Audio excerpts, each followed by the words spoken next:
Friends, today we will discuss about vacation courts. ఈ వీడియోలో vacation court meaning, సమ్మర్‌లో కోర్టులు పనిచేయవా? ఒకవేళ అర్జెంట్‌గా ఏ కేసులు చూస్తారు? అంటే పూర్తిగా హైకోర్టు, జిల్లా కోర్టులు మూసివేస్తారా అనేటటువంటి విషయాలు తెలుసుకుందాం వివరంగా. ఎందుకంటే జూనియర్ అడ్వొకేట్‌కి కూడా హెల్ప్ అవుతుందని ఈ వీడియోలో అంశాలున్నాయి. దీన్నెలా చెప్పుకోవచ్చు? ప్రెజెంట్ మే 11, 2026 నుండి జూన్ 12 వరకు ఏపీ హైకోర్టు వెకేషన్ సెలవులు ప్రకటించారు. అయితే జూన్ 15 నుండి పూర్తి స్థాయిలో వర్క్ చేస్తాయి. మరైతే అత్యవసర పరిస్థితికి, కేసులకు వెకేషన్ బెంచ్ ఏర్పాటు చేశారు. దీని గురించి తెలుసుకుందాం. అంటే వెకేషన్ అంటే ఏంటి? వెకేషన్ బెంచ్‌లో ఎవరెవరుంటారు? ఏ టైప్ కేసులు వెకేషన్‌లో వింటారు?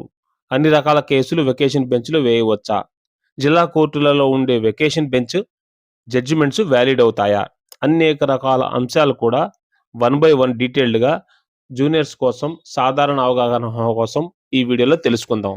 వెకేషన్ అంటే సాధారణంగా సెలవులని అర్థం అన్నమాట. అయితే కోర్టు భాషలో కోర్టు వెకేషన్ అంటే కోర్టుకి అధికారికంగా సెలవుల టైం అని కూడా అంటారు. జనరల్‌గా హైకోర్ట్‌కి దసరా సెలవులు, క్రిస్మస్ సెలవులు ఇలా ఉంటుంటాయి. అవి కాకుండా ముఖ్యంగా సమ్మర్ వెకేషన్ ఉంటాయి. ఈ టైమ్స్‌లో ఏమంటే రెగ్యులర్ కోర్ట్ వర్క్ చాలా తక్కువగా ఉంటుంది. ఎందుకంటే జడ్జీలు డైలీ అనేక రకాల కేసులు చదివి, విని, అబ్జర్వ్ చేసి స్ట్రెస్‌ఫుల్‌గా ఉంటారు కాబట్టి, జడ్జిమెంట్ కూడా ఇస్తుంటారు కాబట్టి, కొంచెం రెస్ట్ కోసం ఇలా ఇస్తారు. కానీ కొంతమంది పెండింగ్ వర్క్స్ కోసం కూడా వెకేషన్ తీసుకుంటారు. హైకోర్ట్ గాని, జిల్లా కోర్ట్ గాని పూర్తిగా క్లోజ్ చేస్తారా అంటే లేదు. అత్యవసర కేసులు అంటే బెయిల్ పిటిషన్స్, హేబియస్ కార్పస్, అత్యవసర స్టే ఆర్డర్స్ కోసం వెకేషన్ బెంచ్ ఉంటుంది.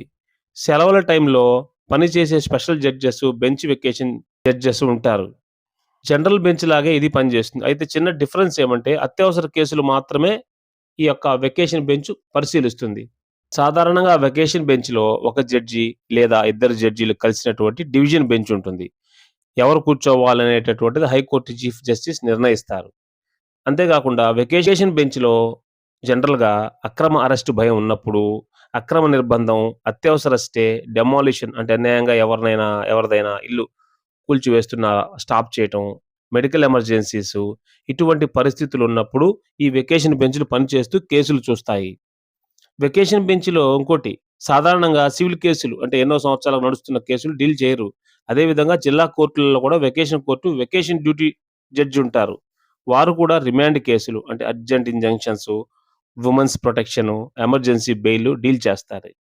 అయితే ఇంకొక విషయం ఏమంటే టౌన్‌లో వెకేషన్ బెంచ్ ఉండకపోవచ్చు. కానీ డ్యూటీ జడ్జ్, డ్యూటీ మేజిస్ట్రేట్ ఉంటారు. ఒక చిన్న ఎగ్జాంపుల్ పోలీసులు మర్డర్ కేసులో ఒక వ్యక్తిని అరెస్ట్ చేసినప్పుడు ఆ వ్యక్తిని 24 గంటల్లోగా ప్రవేశపెట్టాలి. అప్పుడు సెలవైనా కూడా డ్యూటీ మేజిస్ట్రేట్ ముందుకు తీసుకెళ్తారు. ఎందుకంటే ఎమర్జెన్సీ కేసులనేటటువంటివి ఎప్పుడు జరుగుతాయో తెలీదు. మర్డర్, రేప్, థెఫ్ట్, దోపిడీ, కిల్లింగ్ వీటన్నిటికి ఏంటంటే కోర్ట్ ఆ టైంలో అవసరం అవుతుంది. అరెస్ట్ చేయటము, అతను చేశాడా లేదా విచారించడం ఉంటాయి కాబట్టి ఇలా ఉంటుంది. ఒక చిన్న సందేహం రావచ్చు మీకు. సెలవుల్లో హైకోర్ట్ ఆఫీస్ పనిచేస్తుందా? అంటే కొంతవరకు పనిచేస్తుంది. అంటే రిజిస్ట్రీలో అత్యవసర ఫైలింగ్ చేసే కోర్ట్‌లో స్క్రూటినీ అధికారులు, లిమిటెడ్ స్టాఫ్ ఉంటారు. అందుబాటులో ఉంటారు. కోర్టు పూర్తిగా మూసివేయరు. సెలవు రోజైనా, పండగ రోజైనా కోర్టులో అరెస్ట్ చేసిన వ్యక్తిని 24 గంటల్లో మేజిస్ట్రేట్ ముందు హాజరుపరచాలని భారత రాజ్యాంగం ఉంది కాబట్టి దానికి ఉంటారు. ఫైనల్‌గా ఏంటి వెకేషన్ బెంచ్ ఎందుకు అవసరము అనే విషయాలని మనం సింపుల్‌గా తెలుసుకుందాం. ఒకరి ఇంటిని అక్రమంగా పగలగొడుతూ, కూల్చివేస్తున్నారు అనుకుందాం. అప్పుడు స్టే అవసరం అవుతుంది. లేదు ఒకరిని పోలీసులు అన్యాయంగా అరెస్ట్ చేసి హింసిస్తున్నారు, నిర్బంధించారు అనుకుందాం. అప్పుడు గూడా వెకేషన్ బెంచ్ అవసరం అవుతుంది. కోర్టు సెలవులున్నాయి. తర్వాత రండి అంటే, ఈలోపు వ్యక్తిగత నష్టం, ఆస్తి నష్టం జరిగిపోతుంది కాబట్టి, వెకేషన్ బెంచ్‌ని ఏర్పాటు చేయడం జరుగుతుంది. ఎందుకంటే రాజ్యాంగం ప్రకారం ఎవరు కూడా అక్రమంగా నిర్బంధించబడకూడదు. ఎవరి ఆస్తిని ధ్వంసం చేయకూడదనేటటువంటి అంశాలు ఉన్నాయి కాబట్టి, ఈ వెకేషన్ బెంచ్‌లు ఆ టైంలో స్పందించి పనిచేస్తుంటాయి.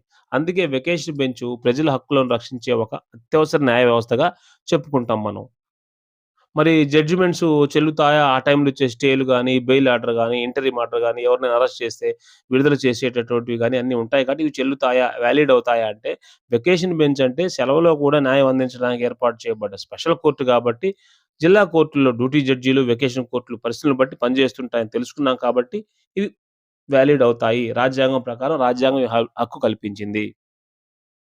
సో, ఈ వీడియోలో మనం ఏం తెలుసుకున్నాం? వెకేషన్ బెంచ్ అంటే ఏంటి? అవి ఎప్పుడు పనిచేస్తాయి? వాటి వలన ఉపయోగం ఏంది? ఎందుకంటే కోర్ట్ పూర్తిగా మూసివేయటం వలన వచ్చే నష్టాలేంటి? నష్టం అంటే అక్రమంగా బంధించడం, ఒకళ్ళని కొట్టడం, తిట్టడం, రేప్ చేయడం, మర్డర్ చేయడం ఇటువంటి పరిస్థితుల్లో వెకేషన్ బెంచ్ లేకపోతే నేరాలు ఎక్కువగా ఉంటాయి కాబట్టి తప్పనిసరిగా వెకేషన్ బెంచ్ అనేది పనిచేస్తూ ఉంటుంది. ఈ బేసిక్ ఇన్ఫర్మేషన్ నేను ఈ వీడియోలో చెప్పాను. అంటే వెకేషన్ బెంచ్ అంటే ఏంటి? అక్కడ ఎవరెవరు జడ్జెస్ ఉంటారు? తీర్పులు బావుంటాయా? అంటే వాలిడ్ అవుతాయా అనేది వివరించాను. నెక్స్ట్ వీడియోలో మరొక మంచి టాపిక్‌తో కలుద్దాం. Thank you for watching.